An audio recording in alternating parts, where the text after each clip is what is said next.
seperti ban truk gitu. Lalu mengatakan kepada Anda, kalau ingin selamat dunia akhirat, maka kamu harus berpuasa 2 hari 2 malam tanpa buka, tanpa sahur. Ini mesti pengarang ini, bukan dari Rasulullah Shallallahu Alaihi Wasallam. Pokoknya kalau manusia yang biasa merasa berat, pasti bukan dari Rasulullah Shallallahu Alaihi Wasallam. Tapi kalau ada manusia kok merasa berat, harus curiga pada dirinya sendiri. Saya ini masih manusia apa sudah setengah buaya? Sebab ada orang ganteng sekali tapi orang-orang membicarakan, hati-hati dia ganteng tapi buaya darat. Nah kalau buaya darat tentu saja tidak bisa mengikuti manusia seperti Rasulullah Shallallahu Alaihi Wasallam. Ada orang cantik sekali dibicarakan, awas dia cantik tapi ular. Tentu saja kalau ular tidak bisa mengikuti Rasulullah Shallallahu Alaihi Wasallam. Pendek kata, kita cukup menjaga kemanusiaan kita. Kita enak sekali melaksanakan Islam itu, enak sekali. Tidak usah stres, tidak usah kejang-kejang, sedikit-sedikit takbir, apa? Telinga kita jadi sakit. Biasa-biasa saja, santai saja. Agama kita itu santai. Anda baca Quran itu, Quran diturunkan lalitasqa, bukan untuk memberatkan Anda sekalian, bukan. Rasulullah Shallallahu Alaihi Wasallam. Wah, ini saya mendalil. Biasanya kalau saya mau idul hasanah di mana-mana tidak pernah dalil. Tapi karena di Tangerang saya harus dalil. Soal takut sampai tanya dalilnya mana. Dan saya akan bawa dalil yang sahih, karena setelah saya baca dalil biasanya orang Tangerang tanya sahih atau tidak gitu.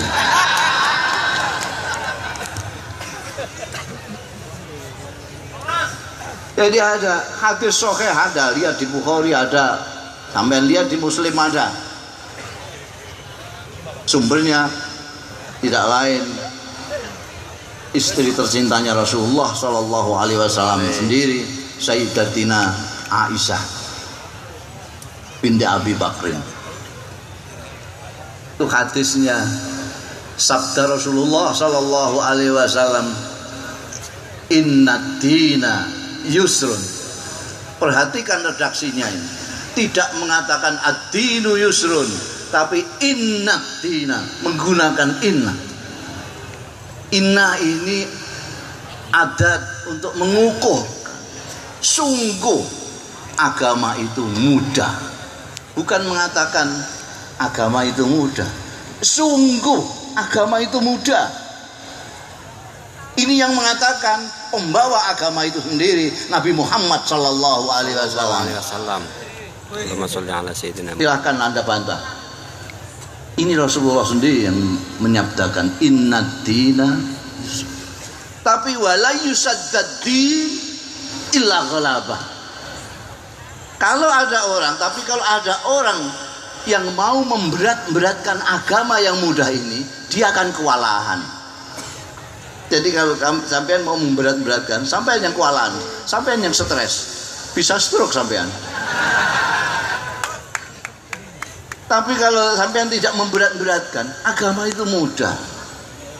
Kalau dalil hadis kurang, saya kasih ayat Quran. Dalil terus saya ini.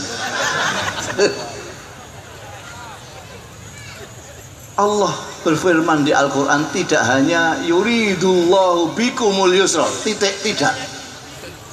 Tapi diteruskan, yuridullahu bikumul yusra wala yuridu bikumul usra. Dikukuhkan lagi, seperti inad dinad. Ini dikukuhkan, yuridullahu bikumul yusra wala yuridu bikumul usra. Allah menghendaki kamu gampang, enak, tidak sulit. Wala yuridu bikumul usra, dan Allah tidak menghendaki kalian sulit. Ini kan sudah pol. Tidak hanya mengatakan Allah menghendaki kamu ringan, enteng, ditambah Allah tidak menghendaki kamu kesulitan. Jadi kamu kalau merasa sulit itu mesti salah guru sampean. Iya. Ini Quran sama hadis yang saya bawa ini. Masa ke Tangerang ngomong enggak pakai dalil. Ini dalilnya hadis. Ya.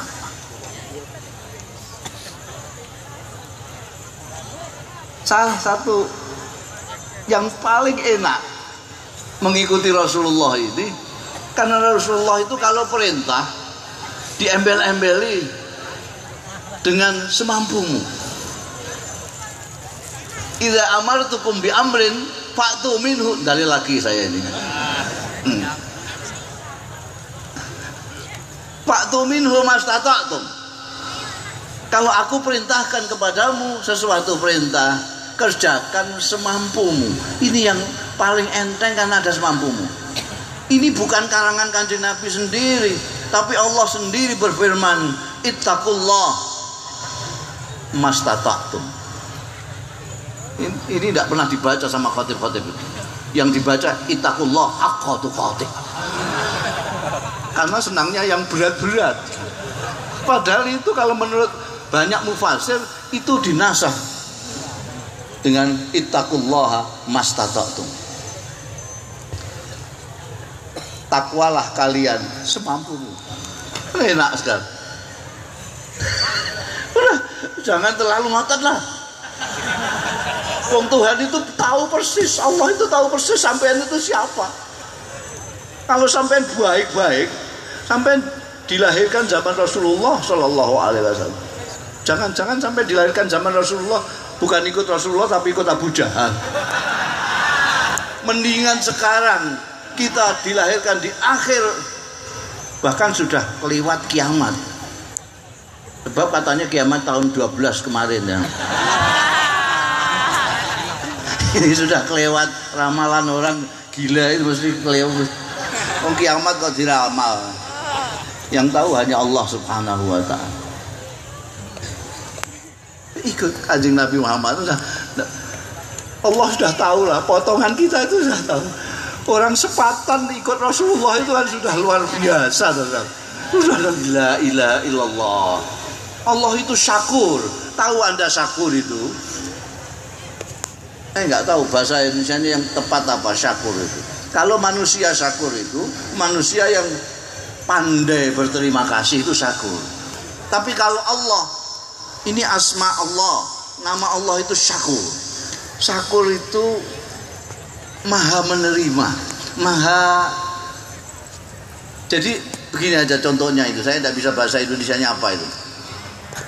Kalau kita diperintahkan oleh Allah, sudah berusaha melaksanakan, kita sudah belajar, sudah segala macam, masih kurang-kurang juga, itu tidak apa-apa, diterima sama Allah. Tidak seperti manusia kalau nyuruh, ayo, kalau enggak kamu lakukan, tempeleng. Loh, saya enggak kuat, harus kuat, enggak kuat tempeleng. Kalau Allah tidak, asal kita tidak berniat melawan, maka akan diterima oleh Allah Subhanahu wa taala. Allah itu syakur. Kata Rasulullah, dalil lagi aku. Ini yang ikuti saya dari Jawa itu pasti heran. Ini ondolan dalil saja. Biasanya tidak pernah dalil saya. Rasulullah Shallallahu Alaihi Wasallam bersabda, saddidu wa qaribu. Tugas kita itu saddidu, menepat-nepatkan. Jadi kalau kita sedang perlombaan memanah itu, biasanya di sana ada sasaran yang kayak obat nyamuk itu ya, bulat. Tengah itu sasaran yang harus kita incar, itu di situ. Sad itu, paskan di situ. Kalau tidak pas ya bakal ribu lah. Jangan sampai kena batuknya orang gitu loh. Itu namanya nggak ngepas-ngepaskan, pas-paskan. Adapun sudah ngepas-ngepaskan, kok tidak pas, hanya di dekat-dekatnya enggak apa-apa. Sampai sudah berusaha. Sebaliknya kamu tidak ngepas-ngepaskan tapi pas, itu malah nggak acik itu. Ya pas. Kita harus ngepas-ngepaskan. Mencoba ngepas-ngepaskan. Kalau tidak pas, sudah diterima. Gusti Allah itu satu. Gusti Allah tahu persis siapa kita yang hidup di akhir zaman ini. Tahu persis. Dan tidak usah ngotot, tahu. Wah, ini bayangkan kita ini orang Tangerang Sepatan ini, apa ada yang familinya Rasulullah ini? Ada ya ini? Keponakan apa-apanya nggak ada? Nggak ada. Tetangganya ada nggak? Nggak ada tetangganya. Kita itu dari segi darah tidak ada hubungan sama sekali dengan Rasulullah Sallallahu Alaihi Wasallam. Tidak keponakan, tidak. Istilah di tempat saya itu di Jawa sana ada misanan, ada minduan. Kita tidak misanan, tidak minduan, tidak sepupu dengan Rasulullah. Tetangga juga tidak. Kita jauh sekali, naik pesawat masih 9 jam melalui 7 samudra, jauh sekali dengan tempat kelahiran Rasulullah Shallallahu Alaihi Wasallam di Mekah dan tempat dimakamkannya Rasulullah Shallallahu Alaihi Wasallam di Madinah, jauh sekali. Jadi kita saudara tidak, kerabat tidak, tetangga tidak. Mungkin mirip bahasanya, ya tidak. Rasulullah itu abajadun hawazun atau yakun. Kita pakai apa enggak? Pakai abajadun hawazun. Kalau di Jawa pakai hono coroko dodo sawolo, monggo botongo. Kita enggak punya dot, enggak punya ain. Rasulullah afsahu man nataqa bid-dot. Kita tidak bisa bilang dot, karena itu Ramadan banyak yang mengatakan ramplan, murtado, murtolo, ridho, rilo. Jadi dari segi kerabat tidak, tetangga tidak, bahasa tidak, mungkin tampangnya malah jauh sekali. Rasulullah itu hidungnya mancung, indah sekali, matanya besar dan indah sekali. Mungkin kulitnya juga tidak. Rasulullah itu kulitnya putih kemerah-merahan. Kalau kena sinar matahari menjadi kemerah-merahan. Kita kulitnya sawo bosok, jauh sekali. Saudara tidak, kerabat tidak, tetangga tidak, tampang tidak, bahasa tidak. Pokoknya sama sekali tidak ada mirip-miripnya. Kita ikut Rasulullah itu tidak ada mirip-miripnya sama sekali. Kok ikut Rasulullah itu gimana? Asal usulnya. Padahal ada orang, dia itu paman cer, bahasa Jawanya itu paman cer, paman betul, karena dia saudaranya ayahnya Rasulullah Sallallahu Alaihi Wasallam, tetangga pet. Di sini rumahnya, di sini dia rumahnya dia. Kulitnya putih kemerah-merahan. Kalau marah mukanya merah semua. Bahasanya sama dengan Rasulullah Shallallahu Alaihi Wasallam. Tetangga dekat sekali, masih paman betul. Dia saudaranya Sayyidina Abdullah, ayahnya Rasulullah SAW. Orang ini bukan hanya pamannya Rasulullah, bukan hanya tetangganya Rasulullah, bukan hanya kulitnya sama dengan Rasulullah, tapi dia berbesanan dengan Rasulullah, anak dua. Sudah kurang apanya ini? orang ini berbesanan dengan Rasulullah sallallahu alaihi wasallam. Dua putri Rasulullah dikawin dengan dua orang anak laki-lakinya. Oh, sudah top itu. Sudah paman, tetangga dekat, berbesanan anak dua. Orang ini ketika diajak Rasulullah sallallahu alaihi wasallam untuk hanya menyembah Allah Subhanahu wa taala, bukan hanya tidak seperti sampean yang langsung asyhadu alla ilaha illallah wa asyhadu anna muhammadar rasulullah. Dia malah memaki Rasulullah sallallahu alaihi wasallam. Sampainya sepatan Tangerang, tidak tetangga, tidak mirip, tidak famili, tidak lempel apa-apanya, ikut Rasulullah. Ini ada orang tetangga dekat, paman dan besanan dua orang anak laki-lakinya dua dikawinkan. Sayyidatina Ummi Kulsum dan Sayyidatina Ruqayyah putri Rasulullah sallallahu alaihi wasallam.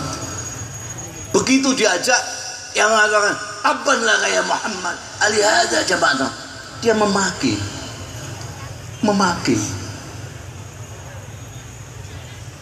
Rasulullah sallallahu alaihi wasallam.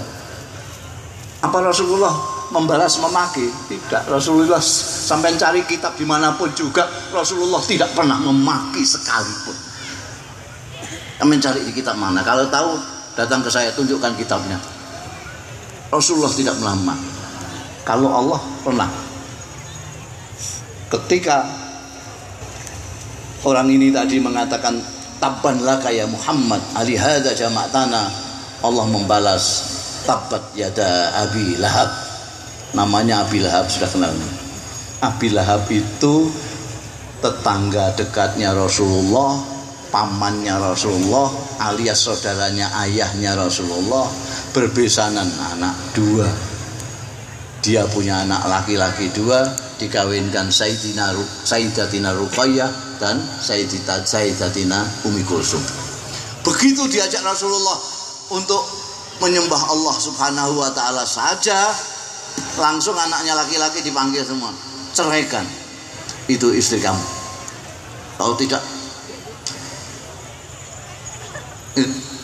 Diceraikan.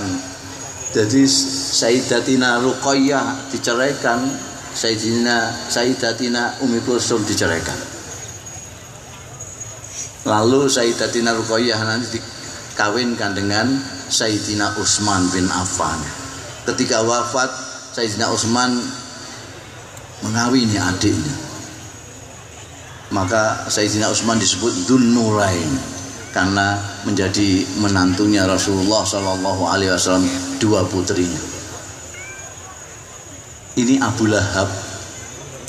Sampai tanyakan profesor-profesor yang botak itu. Sampai tanyakan. Bagaimana orang yang seperti Abu Lahab?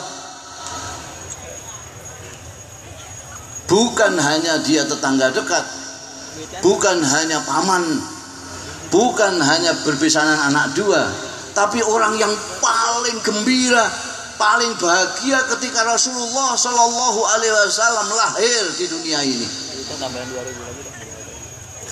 Ini Abu Lahab. Kenapa tidak iman kepada Rasulullah? Sementara orang sepatan Tangerang yang tidak mirip apa-apanya, tidak tetangga, tidak saudara, tidak famili, mengikuti Rasulullah. Tanyakan kepada profesor-profesor yang botak-botak itu, bagaimana jawabannya kira-kira? Tidak bisa jawab dia. Bagaimana orang yang seperti Abu Lahab tidak mau iman sama Rasulullah, bahkan memaki, sementara orang-orang Tangerang ikut Rasulullah Sallallahu Alaihi Wasallam? Tidak akan bisa jawab. Kalau sampean tanyakan kepada saya, jawabnya mudah. Apa? Ya karena Allah menghendaki begitu. Allah itu maha semau gue. Allah itu maha semau gue. Ya itu kehendaknya Allah. Apa artinya? Artinya Anda sekalian ini dipilih oleh Allah. Dipilih. Bukan karena hebatnya mubalek. Bukan hebatnya dai. Bukan. Anda dipilih oleh Allah Subhanahu wa ta'ala. Apa karena siapa sampean? Karena Ustadz Yusuf Mansur? Apa siapa? Sosmed. Sosmed apa sosmed?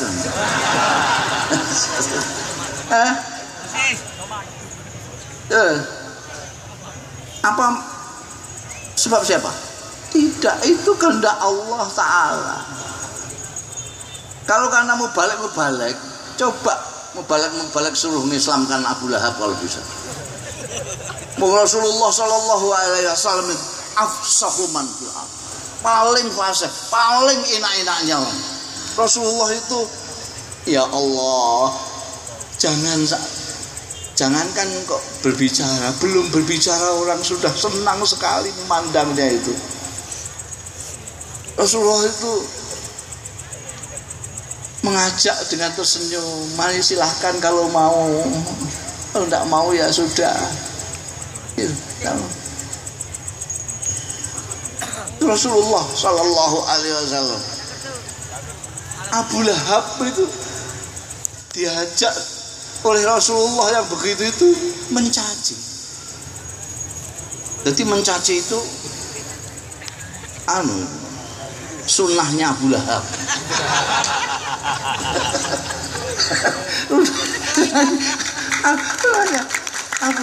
Abu Lahab lah yang pertama kali mencaci Rasulullah. Untungnya Rasulullah Sallallahu Alaihi Wasallam kebal cacian.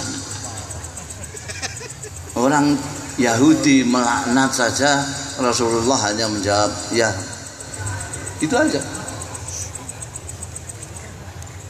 Membalas setimpal saja, tidak pernah berlebih-lebihan. Jadi mengapa saya mengatakan demikian? Supaya kita bersyukur. Maka kata ulama-ulama, nikmat anugerah Allah yang paling besar adalah nikmat iman dan Islam. Kenapa? Ya itu tadi, pamannya besan anak dua, tetangganya saja itu tidak diberi oleh Allah Subhanahu wa ta'ala. Kita yang potongannya cuma begini diberi sama Allah Ta'ala. Kenapa? Gusti Allah maha semau gue. Nggak bisa nanti Abu Lahab mau protes. Loh, saya ini yang dekat Rasulullah, saya ini pamannya. Ya biarin loh, ini semau gue. Aku suka sama orang Tangerang. Real. Nah, dan bersyukurnya lagi itu, yaitu yang di depan ini Rasulullah Sallallahu Alaihi Wasallam. Rasulullah Sallallahu Alaihi Wasallam. Rasulullah itu lebih banyak memikirkan kita daripada memikirkan dirinya sendiri.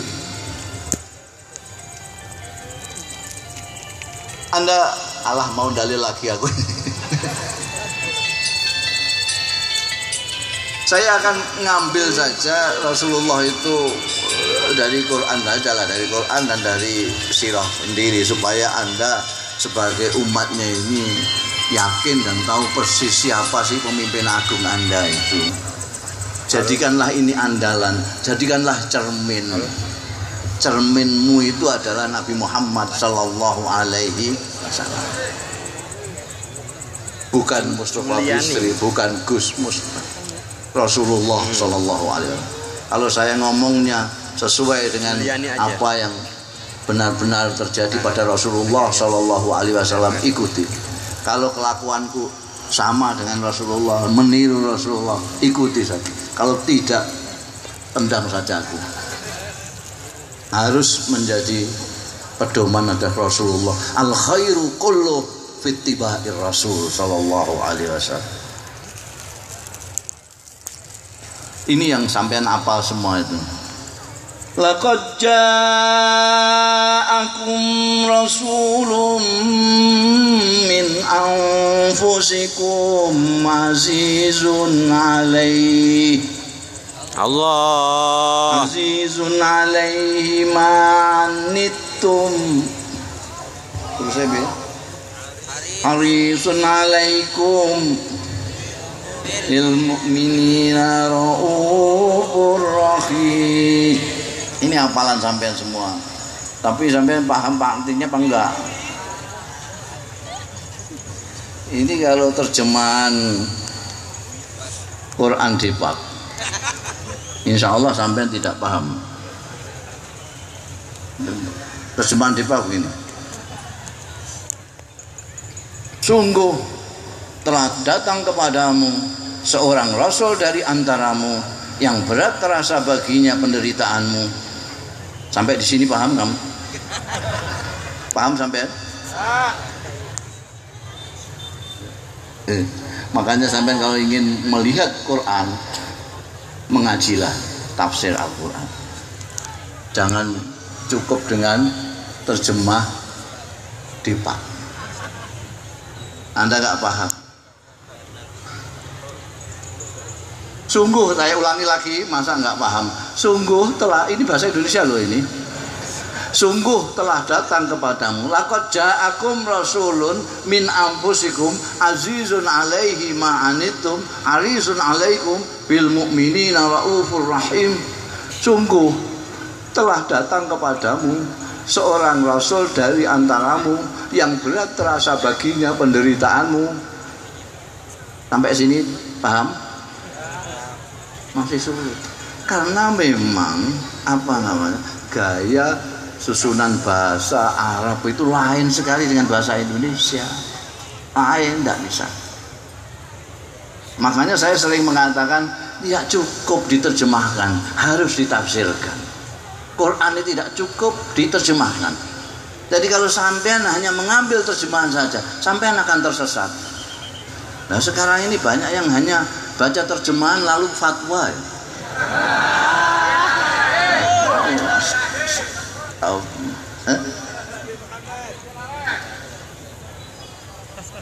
Coba ini diangkat. Wah, berat terasa bagiku. Kamu berdiri di sini sampai besok ya. Wah, ya berat terasa bagiku. Artinya apa? Tidak tahan. Kalau itu diterjemahkan bebas, jadi ditafsirkan, bukan diterjemahkan. Sungguh telah datang seorang utusan dari antaramu yang tidak tahan melihat penderitaanmu. Jadi ciri dari Rasulullah Shallallahu Alaihi Wasallam paling utama adalah tidak tahan melihat penderitaan umatnya. Azizun alaihi ma'anittum. Rasulullah tidak tahan melihat penderitaan umatnya. Umatnya lapar, beliau pucat. Umatnya berkeringat, beliau capek menggigil. Umatnya kelaparan, beliau ikut merasakan. Azizun alaihi ma. Makanya saya mengatakan, siapapun yang mana, siapapun, kiai, ulama itu beda. Saya lebih suka menggunakan kiai karena itu istilah budaya. Saya tidak peduli apa dia punya ilmu banyak atau sedikit. Kalau dia tidak tahan melihat penderitaan umatnya, dia pengikut Rasulullah Shallallahu Alaihi Wasallam. Saya akan mencucuk tangannya. Dia adalah kiai yang sebenarnya. Itu Rasulullah. Azizun alaihi ma'anittum.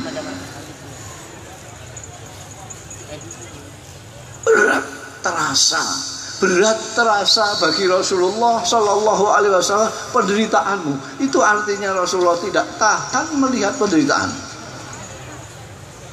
Seorang sahabat Ahlus Suffah.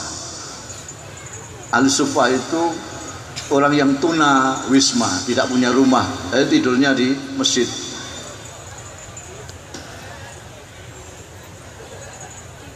Sayyidina Abu Hurairah suatu ketika tidur perutnya ditempel. Ketahuan Rasulullah, ngapain kamu tiduran perutnya ditempel? Enggak mau ngaku dia. Enggak ada apa-apa Rasulullah. Beres saja, kamu ngapain? Tidur aja kok perutnya ditempel. Enggak. Kamu lapar ya? Iya. Sudah berapa hari enggak makan? Sehari semalam Rasulullah. Oh, hampir sama dengan aku. Aku 2 hari 2 malam. Ayo cari makan. Diajaklah sahabatnya ini. Ya tahan. Rasulullah sudah 2 hari 2 malam tidak makan. Tapi melihat anak buahnya 1 hari 1 malam saja tidak makan, itu beliau tidak tahan. Ayo cari ganjel perut. Diajak ke rumah.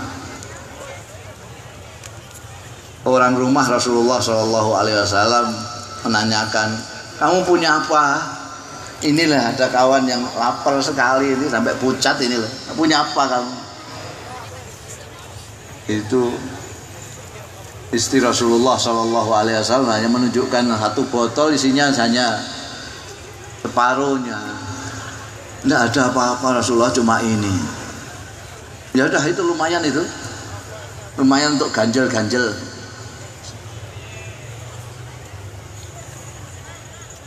Ayo cepat diminum.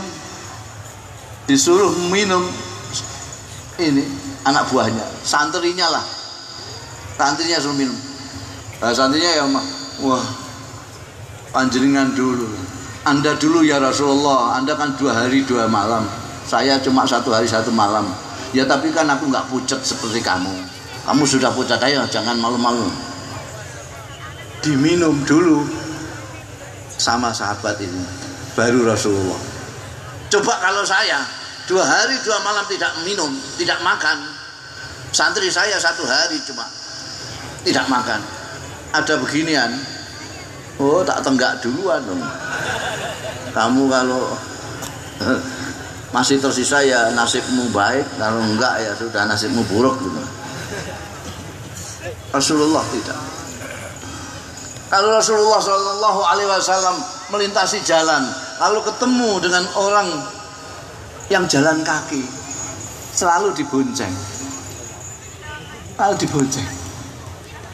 Ada suatu ketika Rasulullah itu naik bighal. Bighal itu binatang hibrida, persilangan antara kuda dengan keledai, itu bighal. Rasulullah naik itu.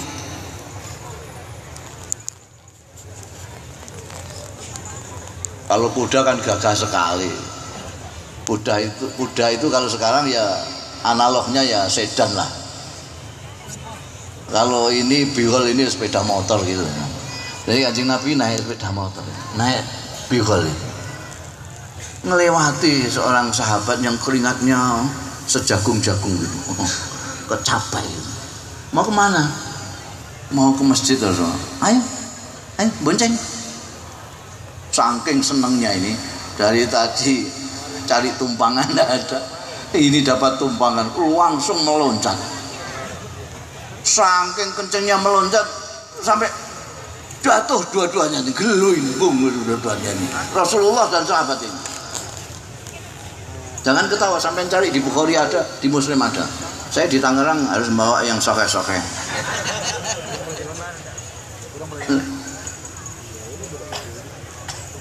Sekarang saya naik mobil, lihat sampean jalan, saya mengatakan saya duluan ya, itu sudah paling top.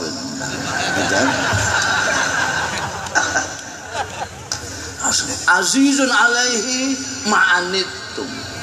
Tidak tahan Rasulullah melihat penderitaan orang. Itu sebabnya Rasulullah SAW itu ceriwis dalam tanda kutip,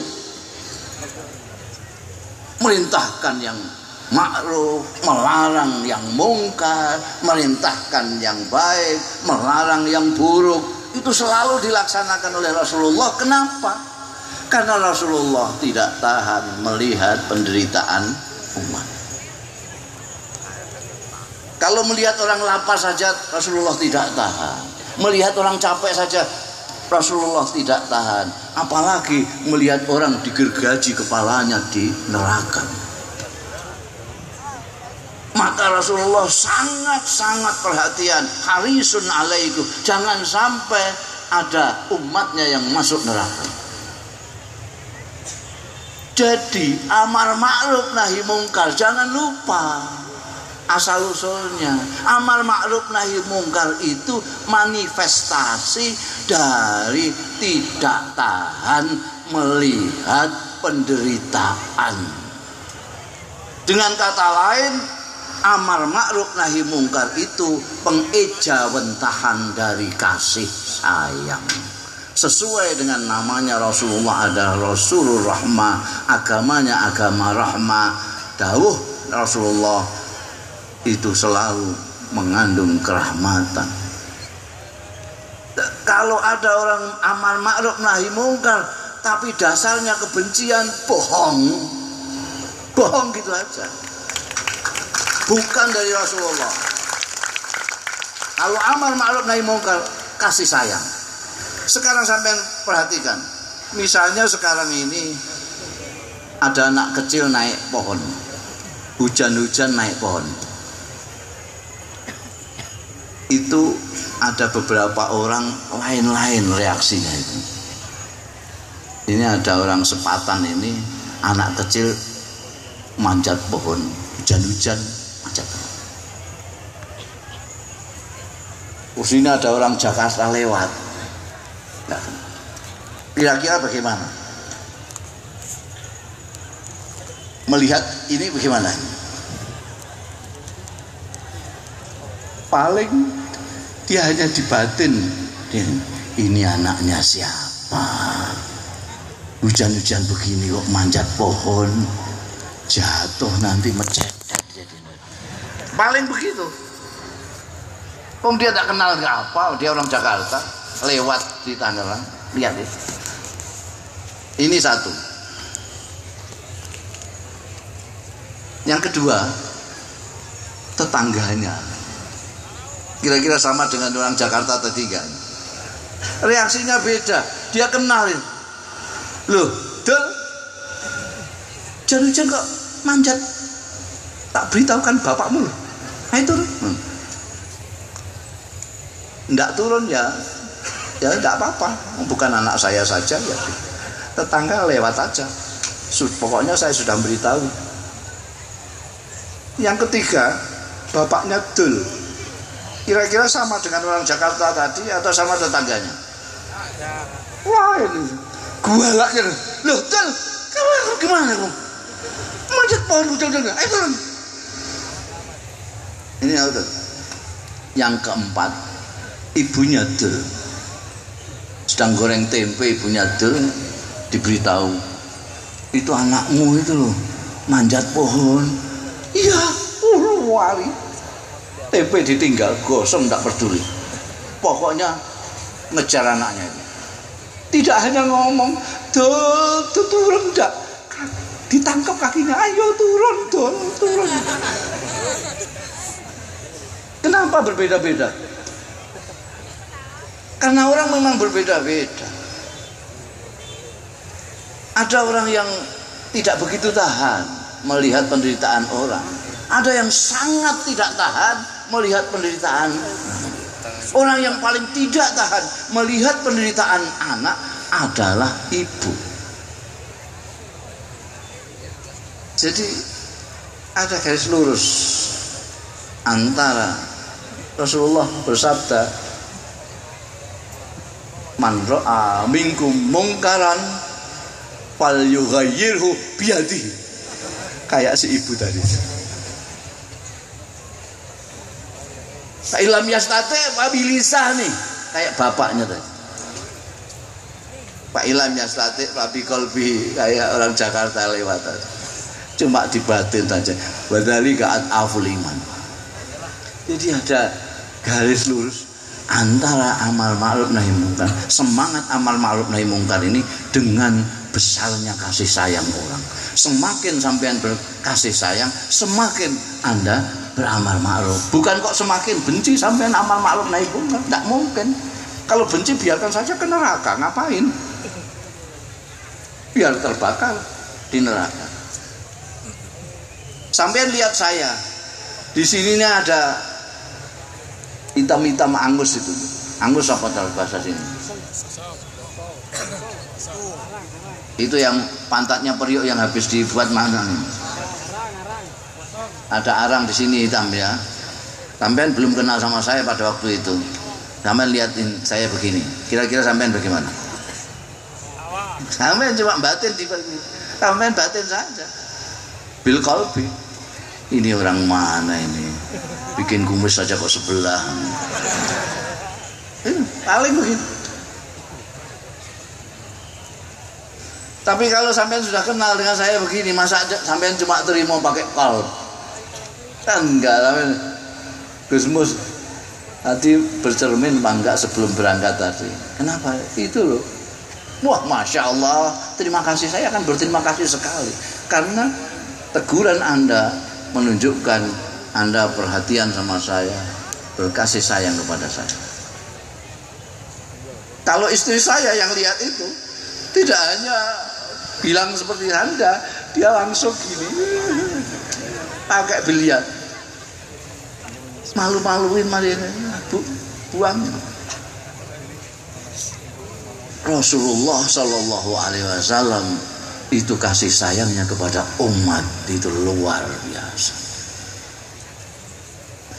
Bahkan nanti konon kalau di akhirat itu Rasulullah sudah dipersilahkan masuk surga itu masih umati.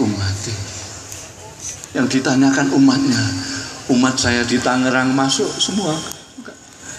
Datang ke semua ikut di belakangku apa enggak? Rasulullah itu bersabda, kullu ummati yadkhulunal jannah. Semua umatku masuk surga. Kok amin ini bukan doa? Kalau doa itu amin. Ini sabda Rasulullah. Gak percaya syahadat lagi kan? Ini sabda Rasulullah. Kullu ummati yadkhulul jannah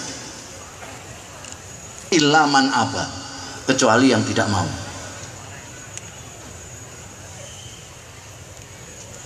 Lu kok tidak mau? Masa ada orang tidak mau masuk surga?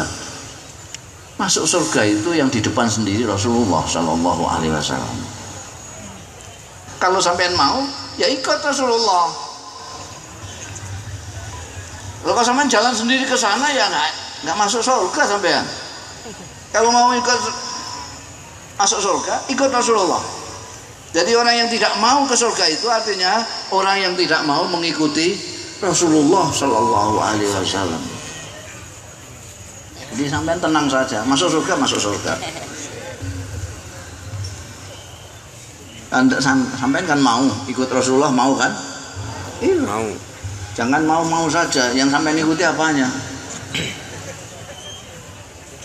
Ramahnya, akhlaknya, apanya? Kalau sampean akhlaknya, maka tidak hanya sampean masuk surga, tapi sampean di dekat Rasulullah Sallallahu Alaihi Wasallam.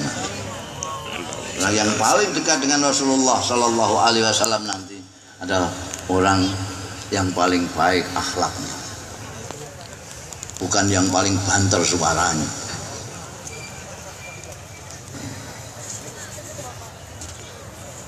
Jadi tenang saja, jadi santai saja. Sampai ikut Rasulullah asal menjaga kemanusiaan Anda akan enak, ringan sekali, enak sekali. Jadi makanya saya awali tadi bagaimana kita harus bersyukur mengikuti Rasulullah. Karena kalau kita mengikuti Rasulullah, kita pasti surga, pasti di surga. Dan mengikuti Rasulullah itu sangat enak sekali karena Rasulullah manusia dan kita manusia. Syaratnya tinggal kita harus menjaga kemanusiaan kita. Manusia itu kalau tangannya sini sudah minuman, di sini sudah makanan, ini pisang, ini minuman. Coba sampean tawari jambu apa-apa. Dia akan mengatakan, terima kasih, cukup kan begitu. Karena tangannya sudah habis. Berbeda dengan monyet. Monyet itu tangannya sudah ada pisang, di sini ada roti, sampean kasih jambu, kakinya maju. Ada manusia yang sulit seperti monyet. Yang serakahnya seperti itu. Tangannya sudah habis, kakinya maju. Kalau yang seperti begini ya sulit mengikuti Rasulullah Sallallahu Alaihi Wasallam. Ikut saja seperti mana? Ikut saja. Anda lihat saja, semua perintahnya apa yang berat? Syahadat Anda semua sudah syahadat semua. Enak sekali syahadat itu. Dan sekarang ini orang kok tidak syahadat itu diketawakan oleh dunia. Karena ilmu pengetahuan sudah ikut membuktikan. Kalau dulu belum paham, sekarang paham semua bahwa ada Allah Subhanahu wa taala pencipta alam. Jadi orang yang tidak syahadat itu hanya gengsi saja seperti Abu Jahal. Abu Jahal itu sebetulnya percaya sama Muhammad tapi gengsi. Orang sekarang kalau tidak ikut ya gengsi gitu. Jadi enteng syahadat, salat. Salat itu enteng apa berat? Salat sampean itu saya kira tidak ada 5 menit. Kalau nggak percaya salat isya saya tungguin sini. Tidak ada 5 menit. Apalagi yang langganan Inna Ataina sama Kulhu.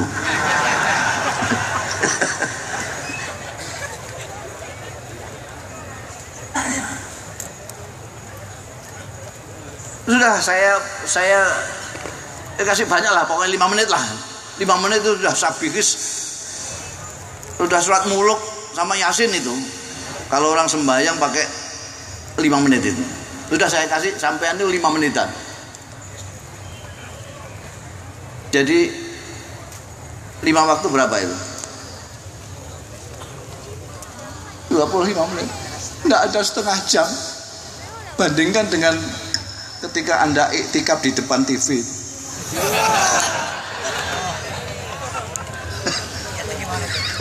Berjam-jam. 25 menit.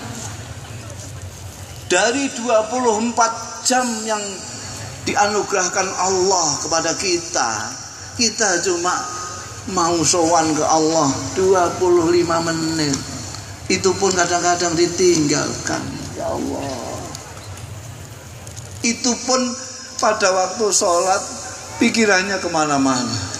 Mulutnya Allahu Akbar, pikirannya kepada Mak Lampir lah, kepada Haji Sulam jual bubur lah.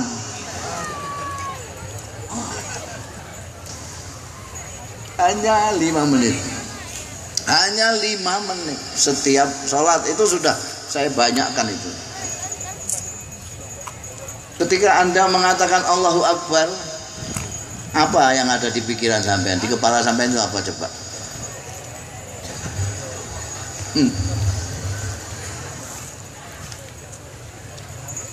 Apa yang ada di kepala Anda ketika Anda mengatakan Allahu Akbar?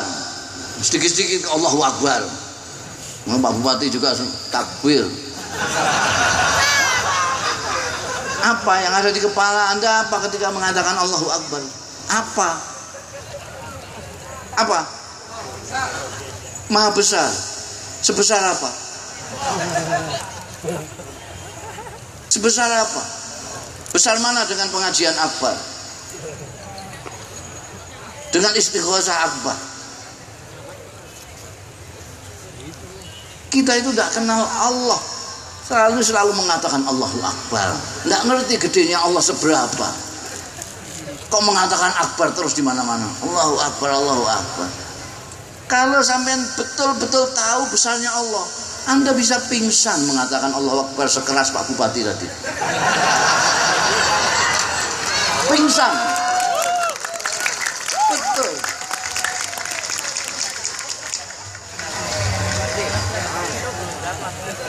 Ini saya dulu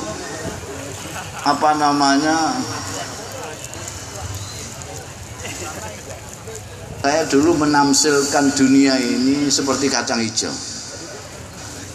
Tapi saya disalahkan sama ilmuwan yang ngerti betul tentang alam semesta ini. Kata dia, Gusmus itu kok sampean mengumpamakan bumi satu butir kacang hijau terlalu besar.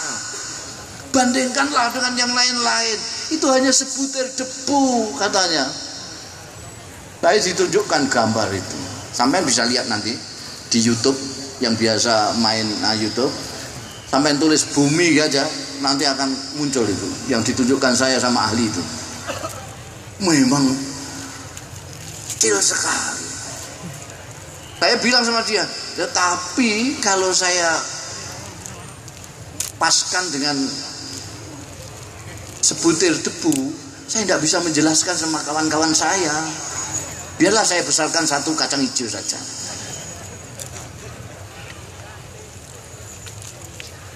Sampai sekarang ini di mana ini? Sepatan. Dusunnya apa sini nih? Sepatan ya. Sampean ini sekarang di Sepatan. Kecamatan Sepatan.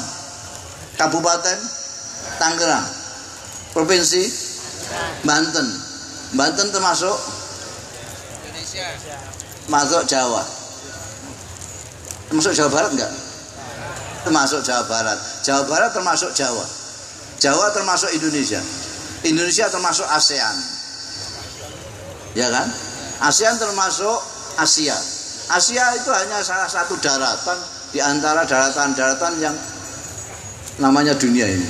Ada daratan Amerika, ada daratan Eropa, ada daratan Afrika, ada daratan Australia, ada daratan Asia. Di daratan Asia itu ada yang namanya ASEAN. Di ASEAN itu ada yang namanya Indonesia. Di Indonesia itu ada yang namanya Jawa. Jawa itu ada yang namanya Jawa Barat. Jawa Barat itu ada yang namanya Provinsi Banten. Provinsi Banten itu ada yang Kabupaten Tangerang. Kabupaten Tangerang itu ada yang Kecamatan Sepatan. Sepatan itu ada yang Desa Sepatan. Sampean di situ. Udah? Bumi yang ada daratannya sekian tadi itu, yang bulat, digambar bulat itu di alam semesta sana bukan hanya ribuan, juta.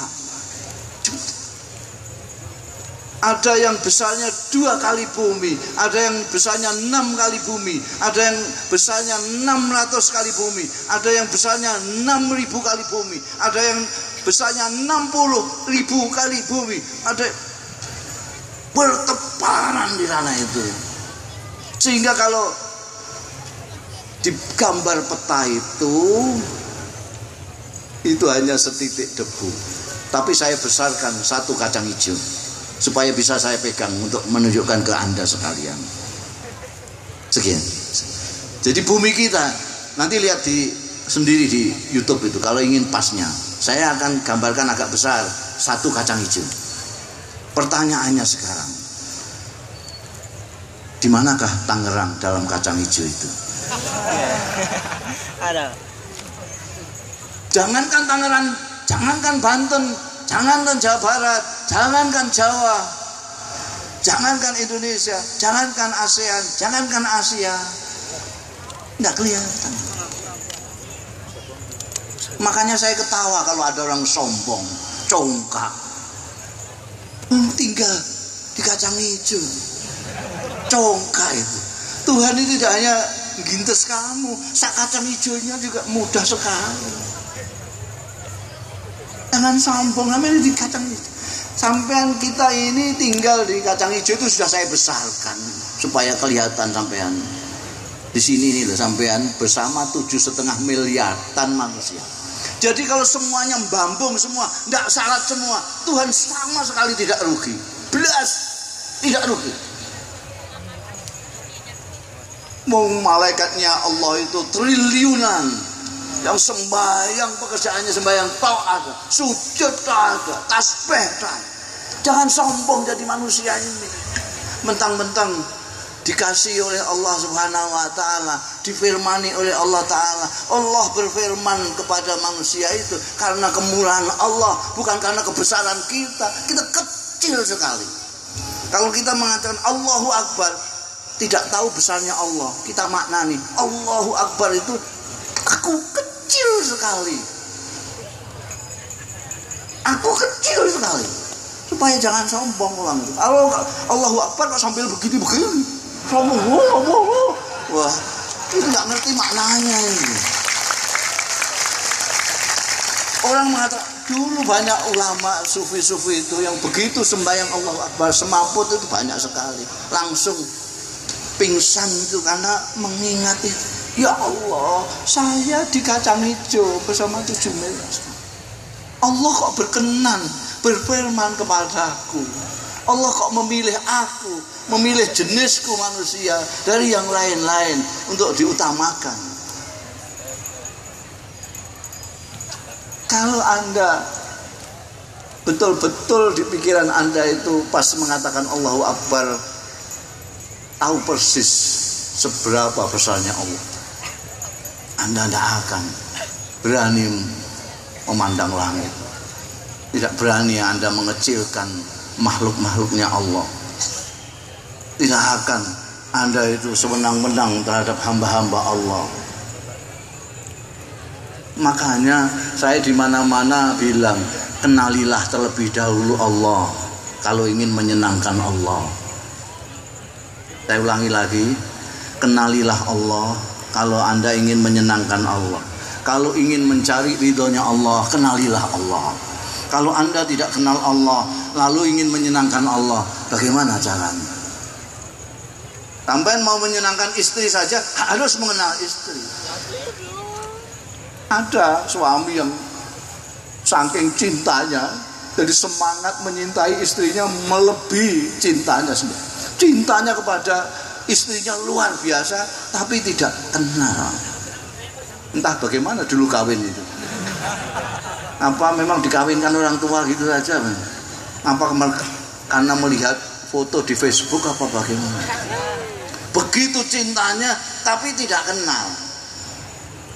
Saking cintanya, begitu lihat ada rok sepan warna merah menyala, langsung dibeli, harganya 1 juta untuk kekasihku yang kucintai. Dikasihkan istrinya, oleh istrinya dibuat ngelapin sepeda. Mengapa? Karena ternyata istrinya paling tidak suka dengan warna merah, apalagi sepan. Jadi alih-alih kita itu ingin menyenangkan Allah Ta'ala, tapi ternyata Allah murka kepada kita, na'udzubillah min dzalik. Maka kita harus mengenal Allah. Kalau mengenalnya bagaimana? Ya belajar dari Rasulullah Sallallahu Alaihi Wasallam, dari Al-Quranul Karim. Tapi belajar ngaji, jangan baca terjemahan dipak. Nah, awalu wajibin itu kata kitab kuning itu ma'rifatullah. Nah, Allah. Saya itu pernah naik haji sama kawan di Jakarta ini. Dia pulang dari Masjidil Haram ke Pondokan itu, bajunya robek-robek, keringatnya bercucuran, tapi dia alhamdulillah Gus, wah, berhasil saya. Alhamdulillah. Nanti Gus saya beritahu kiatnya. Loh ini apa ini? Ayah berhasil mencium Hajar Aswad. Berhasil mencium Hajar Aswad. Wah, wangi Gus. Ya mesti aja wong dikasih minyak ya mesti wangi. Nanti saya beri kiatnya. Itu mudah kalau tahu kiatnya. Saya belum mengatakan ya atau tidak, dia sudah memperagakan. Jadi saya mulai dari rukun Yaman. Rukun Yaman itu pojok yang sini Hajar Aswad. Sini Hajar Aswad itu, yang sini rukun Yaman namanya. Jadi sejak rukun Yaman, dada saya pepetkan di Ka'bah. Terus saya bergeser gini, tidak, saya angkat sama sekali, terus mepet terus. Rabbana atina fid dunya hasanah. Pas langsung itu, enggak ada yang bisa masuk karena saya mepet terus. Plok. Wah.